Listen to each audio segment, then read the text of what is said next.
Alors, la mesure phare de notre programme, c'est bien évidemment la requalification du centre-bourg, qui est là pour sécuriser la vie, le dynamisme sur le centre-bourg, permettre aux enfants des écoles et à leurs familles d'accéder à l'école d'une façon sécurisée, mais aussi de pouvoir faire un lieu apaisé, un lieu de rencontre dans cette place publique à proximité du commerce public, du commerce de proximité, pardon.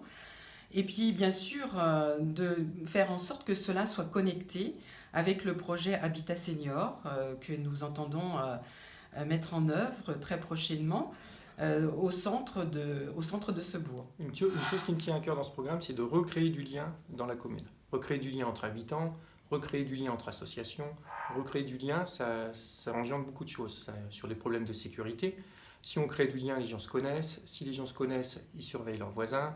Ça engendre beaucoup de choses. Créer du lien, c'est vraiment important. Il faut redynamiser cette commune qui est un petit peu endormie actuellement, qui végète, je trouve, dans le monde associatif, dans ce qui est centre-bourg. Le centre-bourg ne vit pas, il n'y a aucun endroit pour se rencontrer.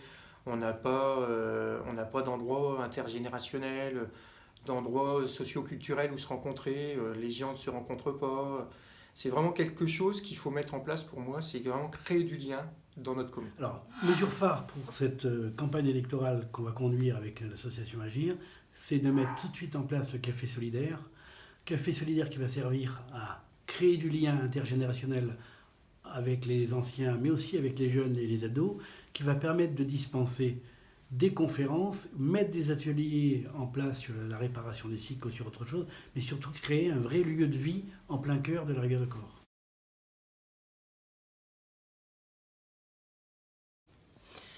Eh bien, notre commune, c'est la ville à la campagne. L'ambition que nous avons eue jusqu'à maintenant et que nous allons renforcer, c'est de véritablement faire que les habitants puissent trouver les services dont ils ont besoin, tout en ayant un cadre de vie qui reste bucolique, champêtre, avec la possibilité d'aller marcher tout de suite à la sortie de sa maison, de pratiquer du sport dans les différentes infrastructures sportives, de se rendre dans ces associations. C'est véritablement notre but. Donc le plus possible de services de proximité, mais garder cette ambiance, ce cadre de vie que beaucoup nous envient.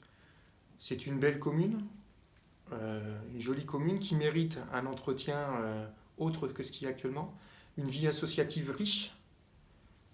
Par contre, il faut valoriser toutes les bonnes initiatives, valoriser les associations, les commerçants. Toutes les bonnes initiatives doivent être valorisées. On doit valoriser toutes les initiatives, prendre en compte, aider et valoriser les initiatives. Rivière de Corps, moi j'ai toujours tendance à dire que c'est un village. Et si on n'était pas accolé à Saint-André-les-Vergers, Sainte-Savine de l'autre côté, on serait une commune rurale. Donc j'aime à dire que c'est une commune rurale.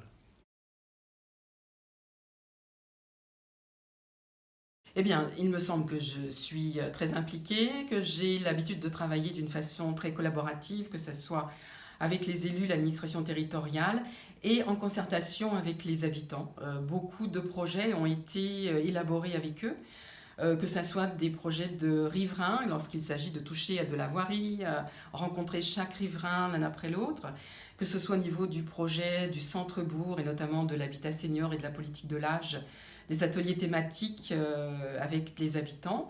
Donc ce côté de participation citoyenne, c'est véritablement quelque chose que nous allons déployer, et notamment à travers un outil qui s'appelle le budget participatif, donc un budget participatif partiel, bien sûr, pour expérimenter cette façon de travailler. C'est quelque chose qui personnellement me passionne. Je mettrai à disposition de la population certaines compétences professionnelles qui sont la dynamique de groupe, l'écoute, l'aide à la parole. Tout ça, j'ai bien envie de renforcer tout ce côté-là. Je serai un maire proche des habitants, dynamique, à l'écoute. Et je ne suis pas seul quand je suis maire. Moi, si je suis élu maire, ça sera avec mon équipe, une équipe, des conseillers municipaux, qui ne seront peut-être pas tous de mon équipe, mais il faudra tout prendre en compte. Et surtout, ne pas oublier les employés communaux. Personne ne parle jamais des employés communaux, mais une mairie, ça se gère aussi avec ses employés communaux. C'est les employés communaux qui gèrent le quotidien de la mairie. C'est eux qui font vivre la mairie au quotidien. Et si on n'arrive pas à emmener les employés communaux dans notre programme, ça ne marche pas. Les employés communaux doivent être les ambassadeurs de notre programme, de notre commune. Et donc, un maire, une équipe et les employés communaux. Je veux être un maire disponible, accessible, proche de la population, au service de la population. Proximité, efficacité, solidarité.